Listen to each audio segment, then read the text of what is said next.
নদীর ধারে ছিল এক ছোট্ট গ্রাম। সেই গ্রামে এক ছোট্ট ঘরে থাকতো এক বুড়ি। বুড়ির উঠানে ছিল অনেক বড় একটা কাঁঠাল গাছ।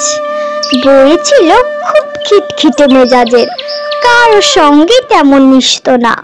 তার গাছটিতে ঝুলে থাকতো বড় বড় কাঁঠাল, দেখতে যেমন সুন্দর তেমনি খেতে মিষ্টি।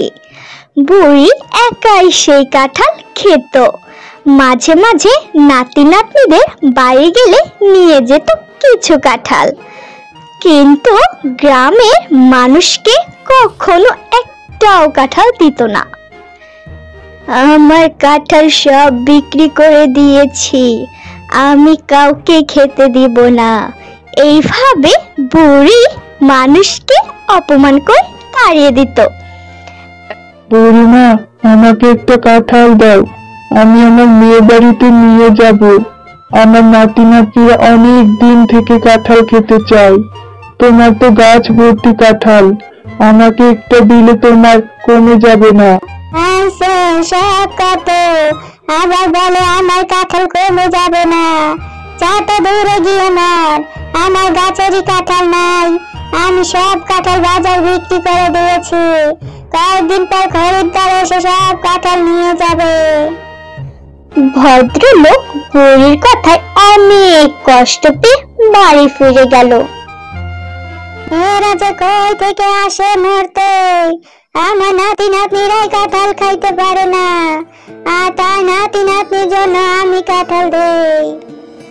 একদিন বুড়ি ভাবলো, অনেক দিন হলো নাতি নাতনিদের বাড়ি যাওয়া হয়নি, এবার বড় বড় কাঁঠাল নিয়ে যাব, ওরা খুশি হবে।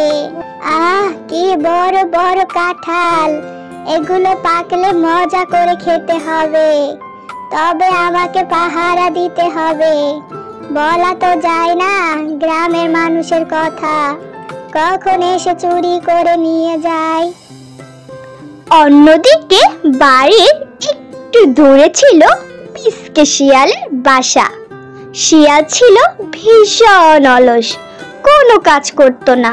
তার বউ রাগ করে বাপের বাড়ি চলে গেছে। সারাদিন শিয়াল শুয়ে বসে কাটাতো আর পাশের বাড়ি থেকে চুরি করে খাবার আনতো। আমার বউটা কবেই বাপের বাড়ি চলে গেছে, আমার কথা ভাবে না। বউ, তুমি যদি ফিরে আসো তাহলে আমি আর কোনো কাজ তোমাকে করতে দিব না, সব কাজ আমি করব। এভাবে আর চলতে পারে না, বউকে ফিরিয়ে আনতেই হবে। তার আগে কিছু খাবার খুঁজে আনি, পেটে কিছু না থাকলে তো মাথায় বুদ্ধিও আসবে না। এইভাবে শিয়াল খাবারের খোঁজে বের হলো।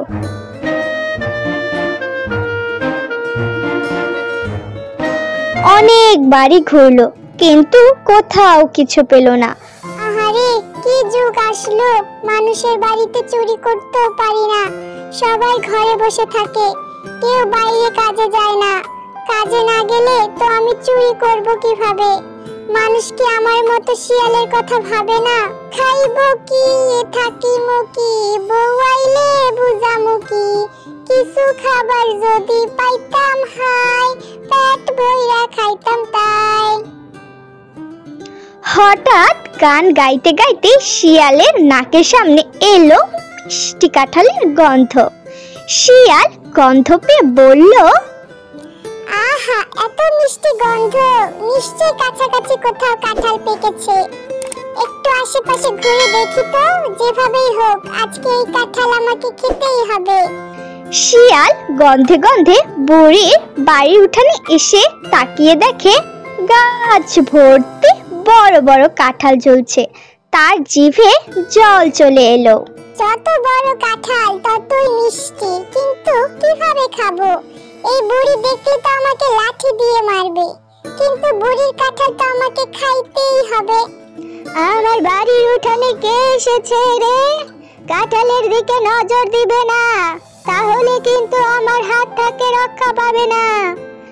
এই বলে বুড়ি ঘর থেকে বাহিরে এসে দেখে মিসকে শিয়াল গাছের কাঁঠালের দিকে তাকিয়ে আছে। শিয়াল, তুই আমার কাঁঠালের দিকে এমন করে তাকিয়ে আছিস কেন? নজর সরা, আমার কাঁঠালের দিকে নজর দিবি না বলছি। আরে না বুড়িমা, আমি তো শুধু দেখছি এত বড় বড় কাঁঠাল। সত্যি বলতে এমন সুন্দর কাঁঠাল আমি জীবনে দেখিনি। খুবই সুন্দর, কিন্তু তোর চেহারা দেখে তো মনে হচ্ছে তুই খাবার ফন্দি আছিস। ছি ছি, কি যে বলো বুড়িমা, আমি কি আর এমন শয়তান? আমি তো শুধু প্রশংসা করছি, তোমার গাছের যত্ন দেখে মুগ্ধ হয়ে গেছি। তা তো হবেই, আমি প্রতিদিন পানি দেই, যত্ন নেই, তাই এমন মিষ্টি কাঁঠাল হয়। আহা, সত্যি তো এমন মিষ্টি কাঁঠাল তো মিষ্টি মানুষেরই প্রাপ্য। তুমি না বুড়িমা, কত ভালো। ও সত্যি, তুই মনে করিস আমি ভালো? আরে অবশ্যই, তুমি তো সবার থেকে আলাদা।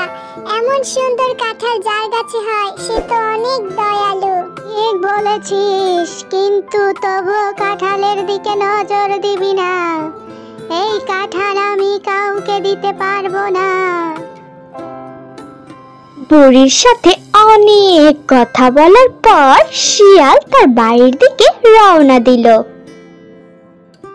এইদিকে বুড়ি বলে, গাছে কাঁঠাল গোপীতেল, শিয়াল আসছে আমার কাঁঠাল খেতে। শয়তান শিয়াল আমার কাঁঠালের দিকে নজর দিল। মনটাই কয় লাঠি দিয়ে কয়টা বাড়ি দেই, কিন্তু এই শিয়ালের মতি গতি ভালো লাগলো না, কখন না আমার কাঁঠাল নিয়ে যায়। এই বলে বুড়ি ঘরে চলে যায়। বুড়ির এত বড় বড় কাঁঠাল, অথচ আমি জানি না। কাঁঠালের গন্ধ কি যে মিষ্টি রে, জিভে জল আসার মতো। এই কাঁঠাল না খাওয়া পর্যন্ত আমার ঘুম হবে না। এই পাইছি রে বউ, তোমার জন্য পাকা পাকা কাঁঠাল নিয়ে আসতেছি তোমার রাগ ভাঙাইতে। কাঁঠাল দেখলে আমার শ্বশুর শাশুড়ি অনেক খুশি হবে। পরের দিন সকালে শিয়াল বুড়িকে পাহারা দিতে শুরু করলো। কখন বুড়ি বাড়ির বাহিরে যায়। বেশ কিছুক্ষণ পরে বুড়ি বাজারে যায় বাজার আনতে। এইদিকে মিসকে শিয়াল বুড়ির বাজারে যাওয়া দেখে দ্রুত কাঁঠাল গাছে যায় এবং গাছে সব থেকে বড় কাঁঠালটা নিয়ে নাচতে নাচতে বাড়িতে চলে যায়।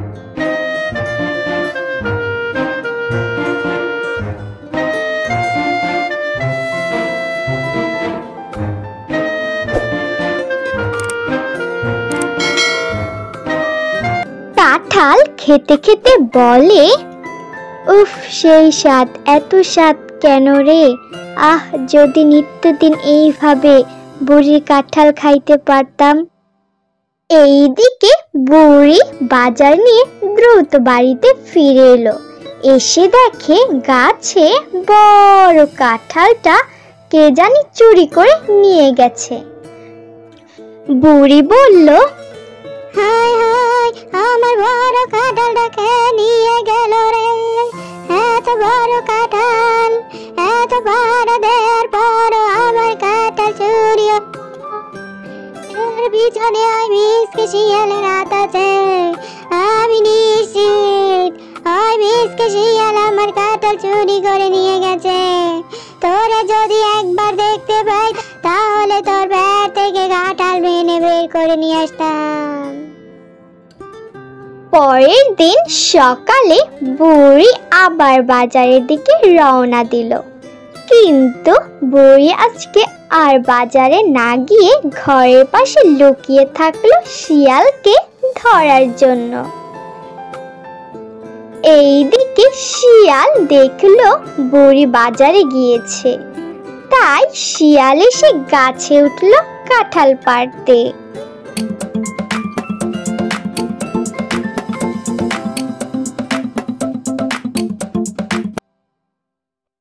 শিয়ালের গাছে ওঠা দেখে বুড়ি লাঠি নিয়ে ছুটে এলো শিয়ালের দিকে। আজকে বলবি কোথায় শিয়াল, আমার কাঁঠাল চুরি, আমার কাঁঠাল তুই হজম করতে পারবি না শয়তান শিয়াল। কালকে তুই আমার গাছে বড় কাঁঠালটা চুরি করে নিয়ে গেছিস, আবার আজকে চুরি করতে আসছিস। আজকে আমি তোরে খাইছি, আজকে তোর পেট আমি ফুটা করে দেব।